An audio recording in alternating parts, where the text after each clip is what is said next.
Make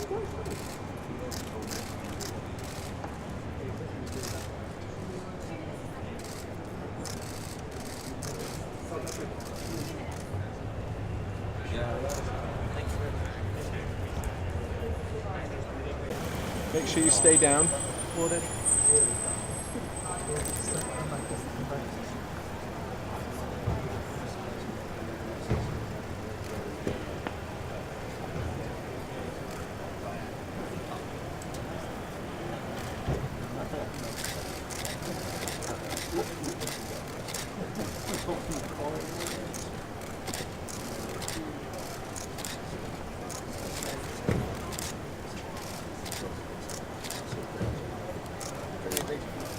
Yes, indeed.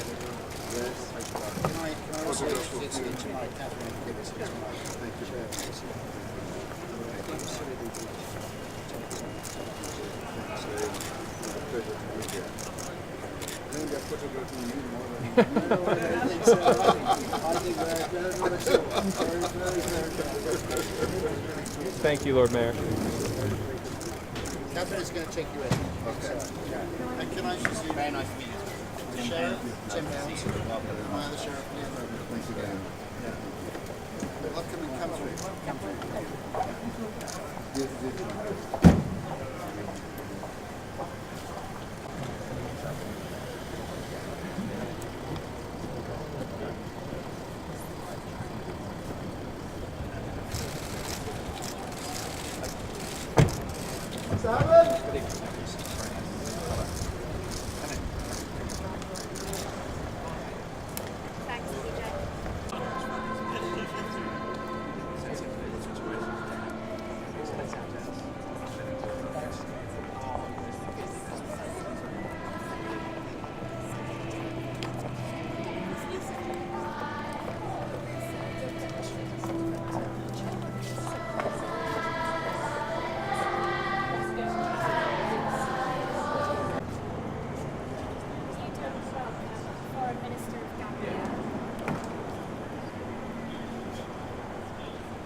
The Queen.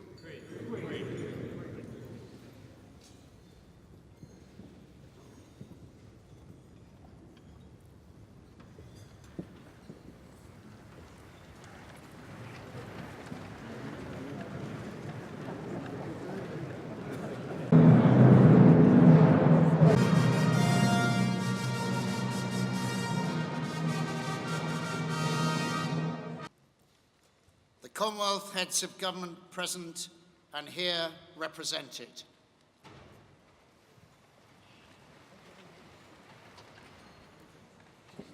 The Commonwealth heads of government present and here represented.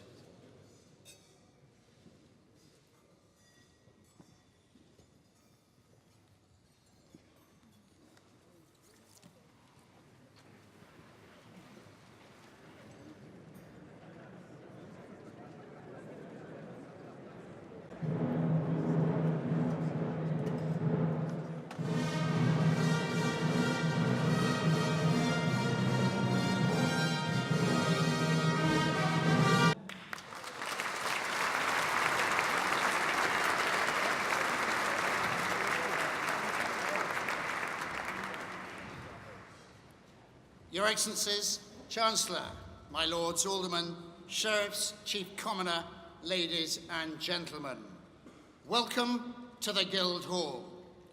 And I would like to start with a few thank yous. First, thank you to you, Mr. President, and to you, Chancellor of the Exchequer, for joining us tonight.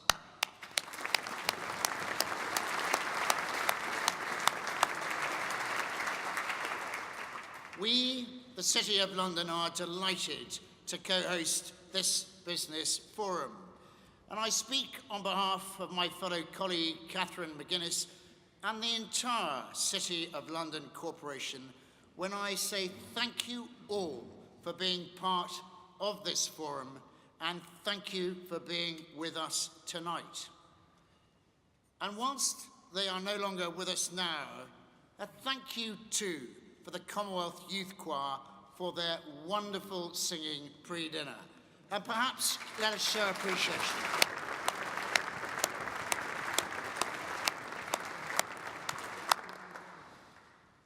And a special thank you too, that is, if anyone can put me in touch with whomever it is that I need to thank for this uncharacteristically fine and non-April-like weather.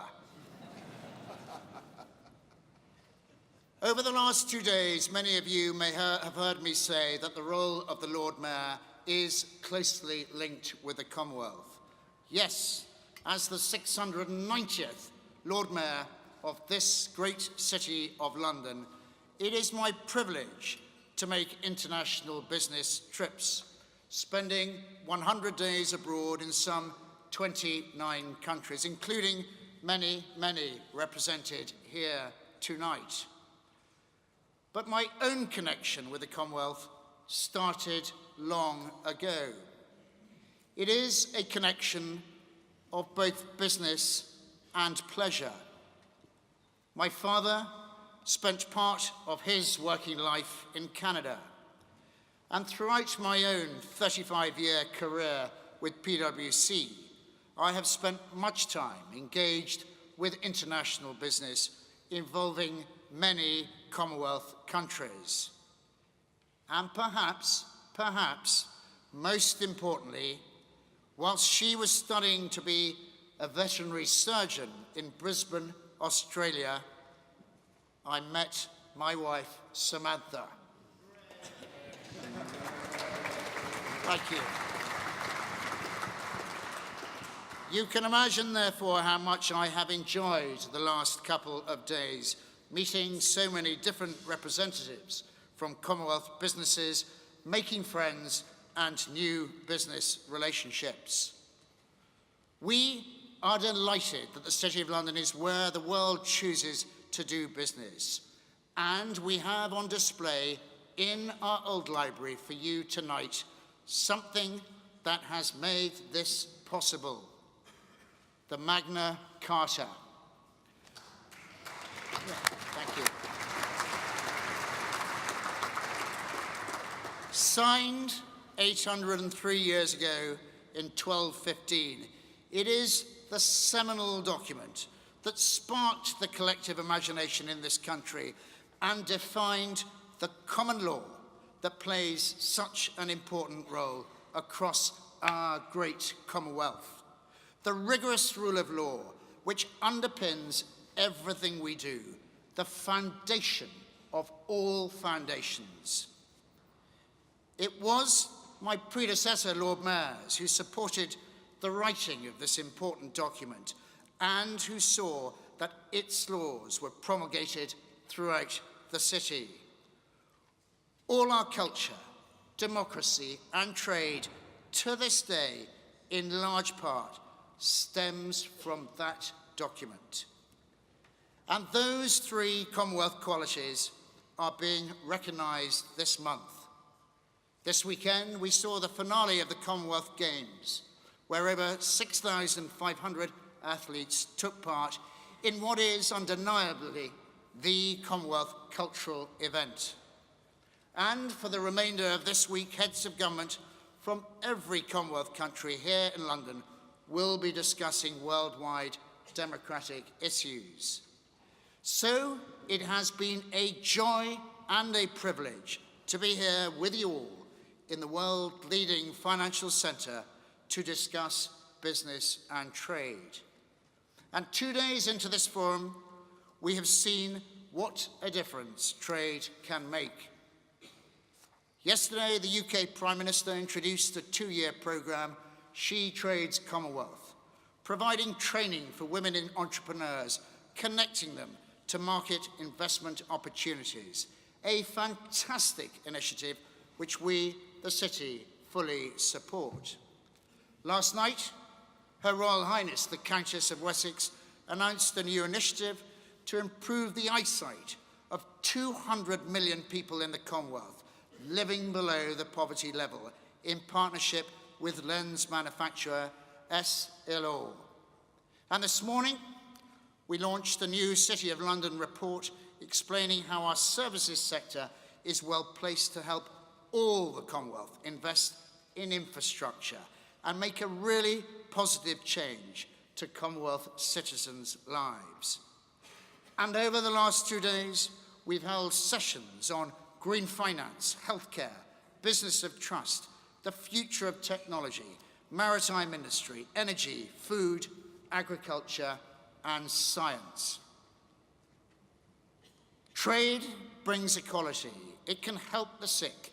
It can build roads, hospitals, and public services. In short, it can benefit everyone in the Commonwealth, and London is committed to it. Tonight, we will hear more about the strong trade bonds the Commonwealth shares, but these bonds will go well beyond just ensuring that the flow of trade and talent between our great nations will continue. And as I said at the opening of this forum, these foundations mean the creation of prosperity. Prosperity which underpins social cohesion, that creates stability and produces security for us all. Ladies and gentlemen, only a few hours ago in addressing the Commonwealth Heads of Government meeting, Bill Gates said the following: "The Commonwealth is a leader in making change. It has positive influences in almost all areas of change." So, a challenge then for us all, whether it's here at the Business Forum, the Heads of Government meeting, or in any of our meetings this week and beyond. Let's take every opportunity to be the leaders of change, to make a real difference for the 2.3 million people that we represent, to improve the commonwealth of our Commonwealth. Thank you very much.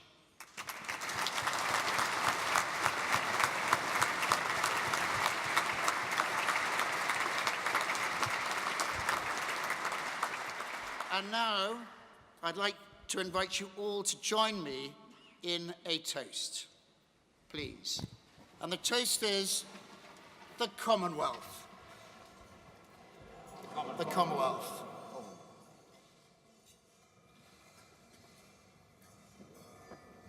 Thank you.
Pray silence for the Chancellor of the Exchequer, the Right Honourable Philip Hammond, Member of Parliament.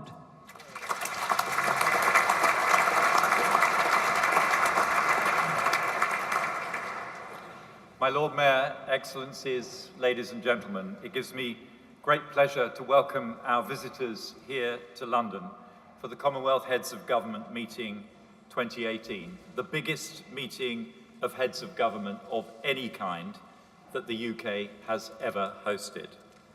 From the Pacific Islands to the British Isles, from the Caribbean to Central Africa, the Commonwealth is a community which spans the reach of global geography and the entire breadth of the economic spectrum.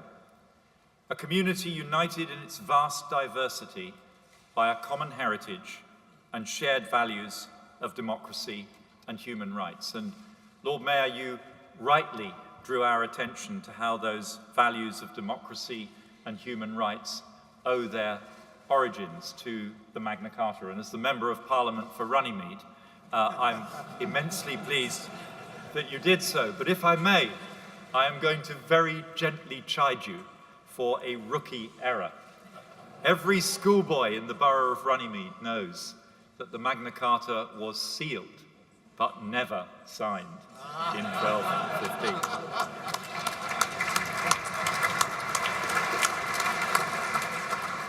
Tomorrow, I will chair a roundtable of heads of government and senior business leaders to reflect on key themes of this year's summit, from boosting intra-Commonwealth trade, spreading inclusive growth, and how we can build upon our Commonwealth advantage.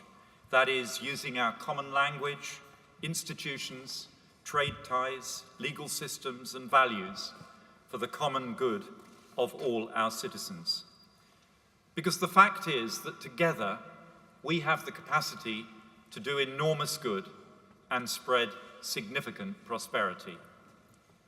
We, the Commonwealth, represent a third of the global population, half of the world's top 20 emerging cities, and 60% of our population is under the age of 30. And the Commonwealth is just that. Our commonalities mean as members we trade 20% more, generate 10% more foreign direct investment, and enjoy costs of trade around 19% lower by comparison with non-Commonwealth relationships.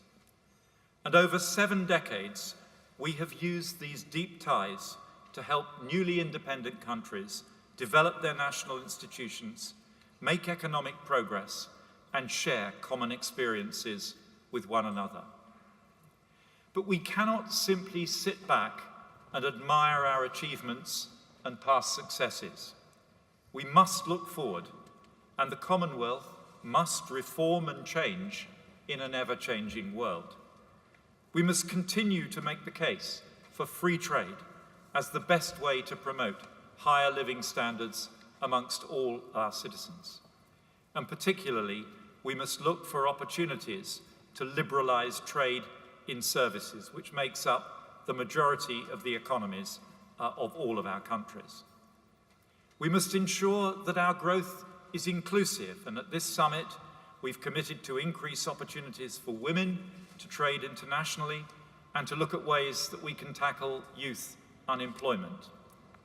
We must ensure that our growth is sustainable, and we must prepare to embrace the changes of the technological revolution which is gathering pace around us, and ensure our economies and our citizens are ready to seize the opportunities that that revolution will bring. For example, from fintech, which has the potential to change the way in which our people and our businesses access financial services, whether it's cashless transactions between friends or sending remittances to families on the other side of the world.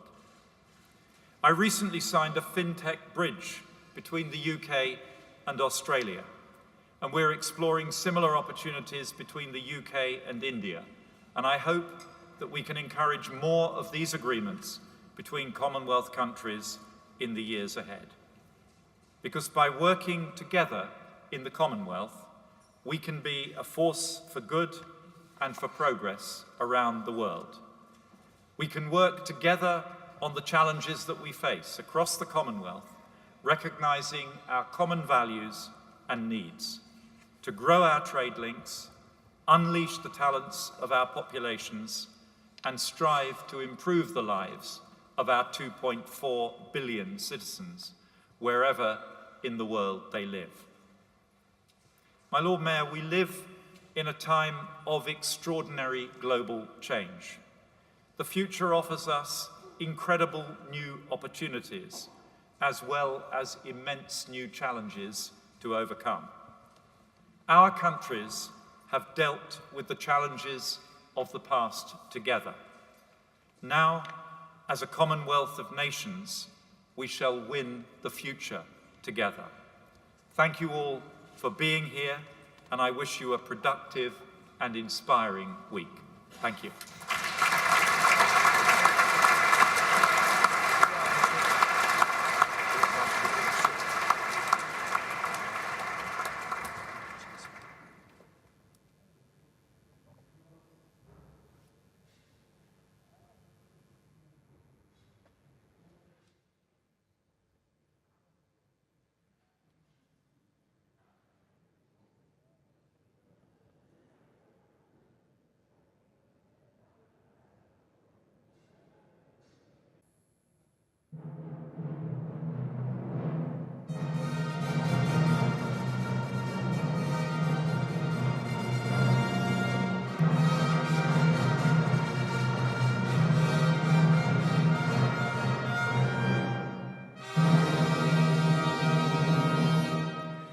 Pray silence for the President of the Republic of South Africa, His Excellency Cyril Ramaphosa.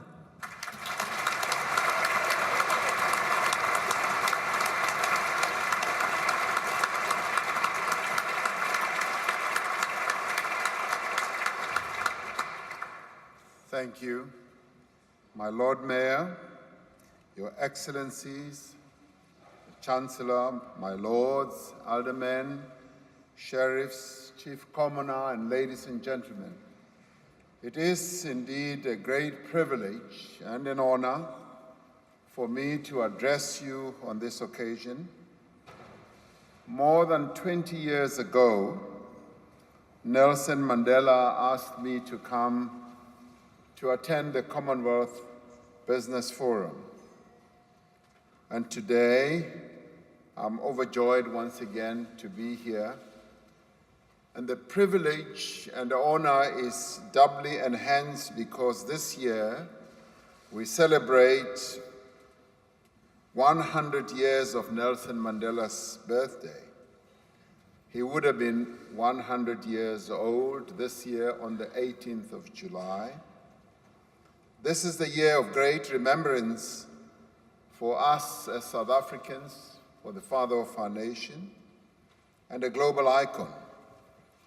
Over this weekend, just this past weekend, we buried his wife, Winnie Mandela. There was a great outpouring of grief and sorrow in our country and indeed in a number of countries as we buried her. But there was also great recognition for the role that she played in a struggle as she was subjected to detention, without trial, to jail, to banishment, to torture, to separation from her children and her husband, just because she was Nelson Mandela's wife, and also because she was a strong leader in her own right. If there ever was a woman who suffered immensely in our country because of our struggle, it was Winnie Mandela.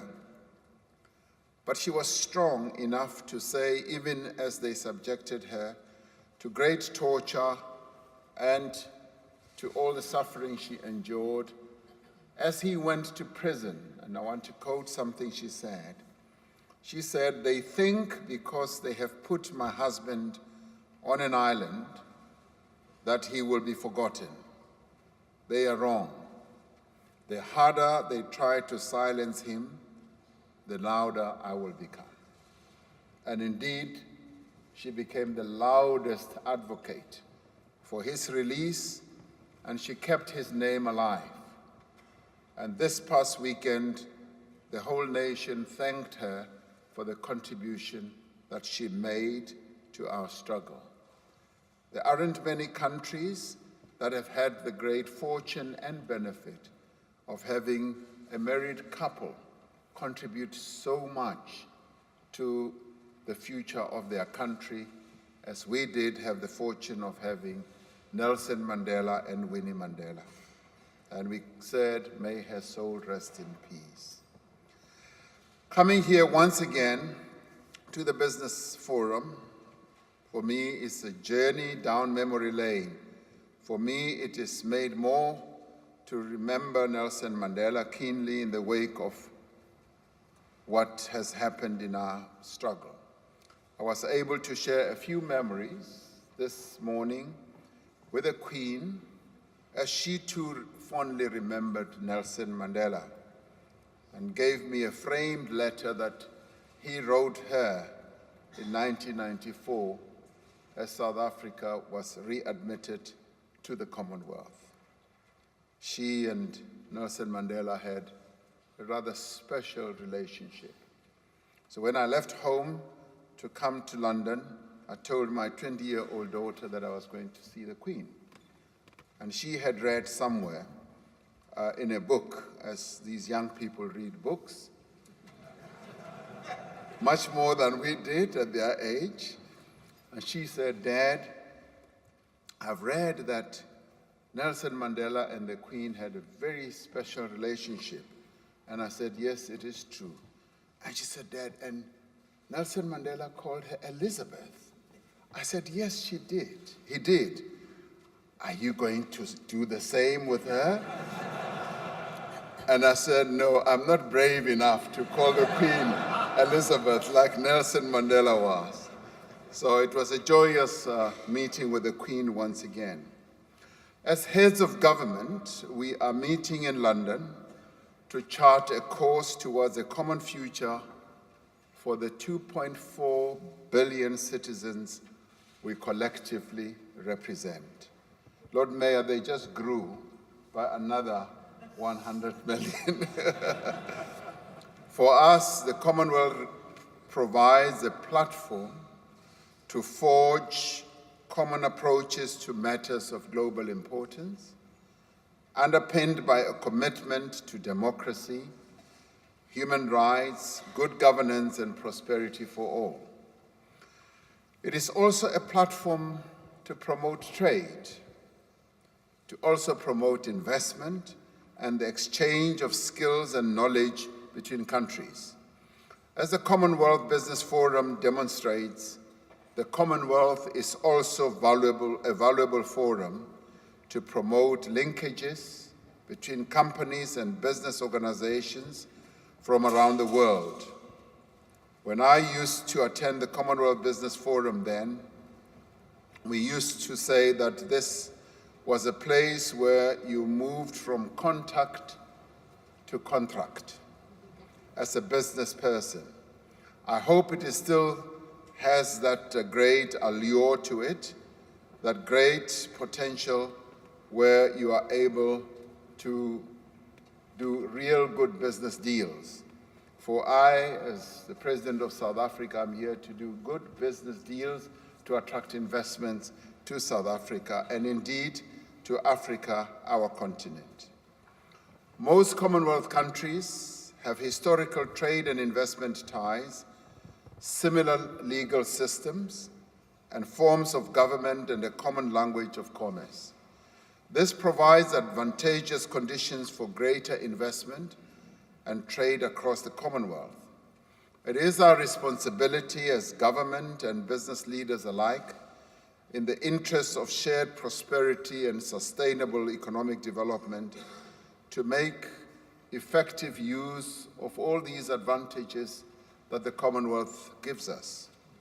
Since its return to the Commonwealth in 1994, South Africa has worked together with its fellow members to promote the value, the relevance, and effectiveness of this association.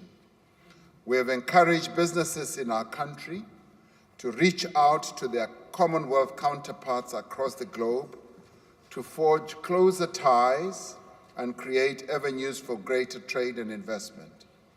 It is significant that the majority of Commonwealth members are developing countries, as I think we all know, which experience similar social and economic challenges, including poverty, inequality, and underdevelopment. Many of these countries face infrastructure shortages.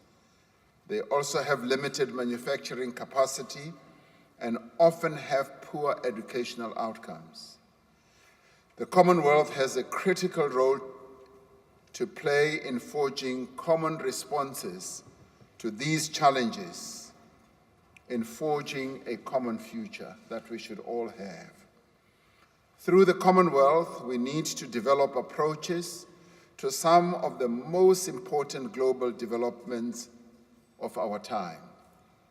We need to grapple with the impact of the fourth industrial revolution, the impact that it is likely to have on our economies, many of which are already vulnerable to external shocks, and our people, many of whom do not have the skills that is required in a rapidly changing world and workplace.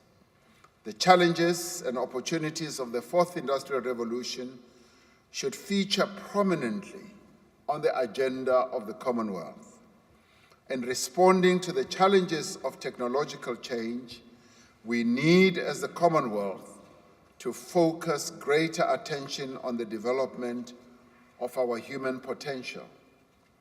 Just as the machine became even more capable of performing tasks that only humans could previously undertake, there is an ever greater need for people to expand their knowledge and acquire new skills.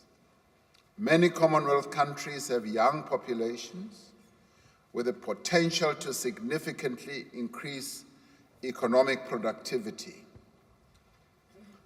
The Commonwealth should assist these countries in redesigning their education systems to ensure equitable access to quality education that prepares young people for the new economy. In working towards a common future, we also need to consider the potential effects, both negative as well as positive, of the United Kingdom's withdrawal from the European Union.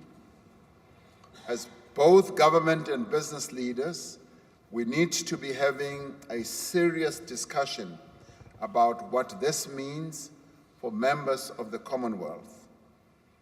What are the risks and where are the opportunities? These are the questions to which we should seek answers together, because that is the way of the Commonwealth. Our experience on the African continent confirms that the most effective way of addressing challenges of economic growth and social development is through cooperation across the borders of our countries. This approach does lie at the heart of the efforts to promote greater economic integration across the continent. Africa achieved a milestone last month when the continent's leaders got together in Kigali in Rwanda under the auspices of the African Union to agree on the establishment of an Africa continental free trade area. It was a hugely historic and significant moment. The establishment of the free trade area in Africa will revolutionize economic activity on the continent, enabling the transfer of goods, services, skills, and technology, and access to a market of over 1 billion people. However, the creation of a free trade area alone is not enough. It needs to be accompanied by the development of the infrastructure that is going to carry the goods and generate the power that is going to enable their production. It needs to be accompanied by investments in universities, in schools, in hospitals and clinics, communication technology, and water reticulation. These are the challenges that lie ahead as Africa is also seeking to emulate some of the more developed areas of the globe. For South Africa, continental integration is fundamental to the advancement of our national agenda. It is only through greater investment and trade between African countries that we will be able to address our own challenges of poverty, inequality, and unemployment. South Africa has entered a new era of confidence and hope. Some of you who are here encouraged me to speak a little bit about this new era that our country is in now. Our people are working together towards a common future. After several years of poor growth, limited investment, and constrained public finances, the South African economy is starting to show signs of renewal and revival. This is taking place alongside a process of political renewal, which aims to restore the credibility of our public institutions, which is also aimed at tackling corruption, something that had seeped its way into our body politic over the past few years. We're also seeking to get rid of wastage of our public resources. We're also seeking to strengthen the capacity of our state. The state that was so well put together by Nelson Mandela had started losing its shine, and what we are seeking to do now is to rebuild that state and to bring back the shine that Nelson Mandela had worked so carefully to put together and to create the new South Africa that most of you were so proud of after Nelson Mandela was elected president. This week, we announced an ambitious investment drive that aims to generate, at the very least, $100 billion in new investment over the next 5 years. The drive will culminate in an investment conference later this year, which will bring together investors both from within South Africa and externally. I have appointed 4 investment envoys to go right across the world, to go and campaign for investments for our country, because once again, South Africa is truly open for investments. We expect that investors from other Commonwealth countries will be prominent among those participating at the conference that we're going to call, and that it will include several of the people attending the Commonwealth Business Forum. The South African government is working alongside its social partners in business, in labor, and civil society to build a new and inclusive growth path for our country. We're improving the investment environment by, among other things, ensuring that there is policy certainty, a concept that had started slipping from our fingers. We're also ensuring that there is policy consistency. We're improving the performance of state-owned enterprises and consolidating our fiscal debt as well.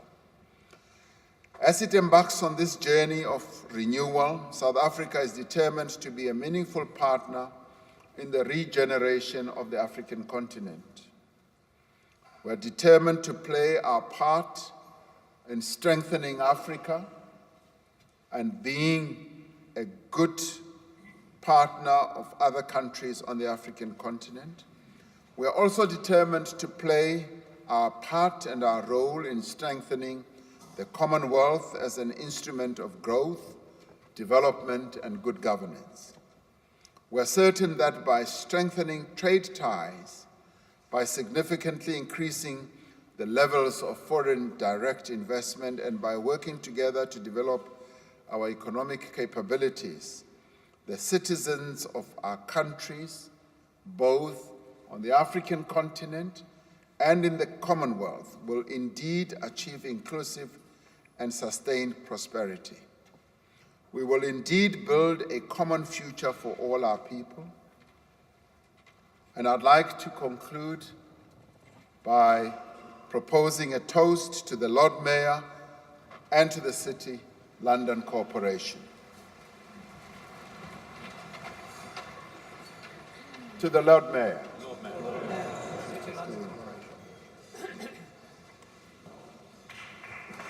Thank you very much.